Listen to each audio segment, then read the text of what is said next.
കാഴ്ചകൾ നോക്ക്. ഓൻ സൊമാറ്റോയിൽ വർക്ക് ചെയ്യുന്നത് 10:15 സമയം 10:15 വർക്ക് ചെയ്യുന്നത് കൊണ്ട് ഒരു ഫ്രീ ആയ ഒരു ചെറിയൊരു ടൈം കൊണ്ട് പഠിക്കുന്നുണ്ട് ഓന് സൊമാറ്റോയില് എന്താ പറയാ ഹോം ഡെലിവറി ഫുഡെല്ലാം എത്തിച്ചു കൊടുക്കുന്ന ജോബാണ്.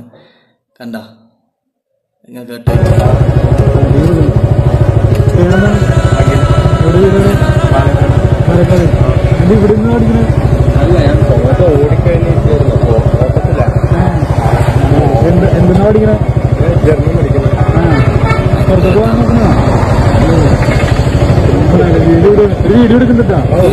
മനസ്സിന് ബിഗ് സല്യൂട്ട് കേട്ടാ. എന്ന് വെച്ചാൽ ചെറിയൊരു ടൈം കൊണ്ട് ഓൻ ഒരു ഒഴിഞ്ഞ സമയം കൊണ്ട് ഓൻ അതൊരു പഠിക്കേണ്ട ഒരു മനസ്സില്ലേ, അതൊരു ബിഗ് സല്യൂട്ട് കേട്ടാ. ആ മനസ്സിന് എന്താ പറയാ, നമ്മള് എന്താ പറയാ വർക്ക് ചെയ്ത് കൊടുക്കുന്ന ആള് നമ്മള് ചില സാഹചര്യം കൊണ്ട് അവര് പണിക്ക് പോകുന്ന ഒരു അവസ്ഥ, പഠിക്കാൻ പറ്റാത്ത ഒരു അവസ്ഥ അവരെന്താക്കും വർക്ക് ചെയ്ത് അവര് പഠിച്ചുകൊണ്ടിരിക്കും. വർക്ക് പോവുകയും ചെയ്യും, പഠിച്ചുകൊണ്ടിരിക്കുകയും ചെയ്യും.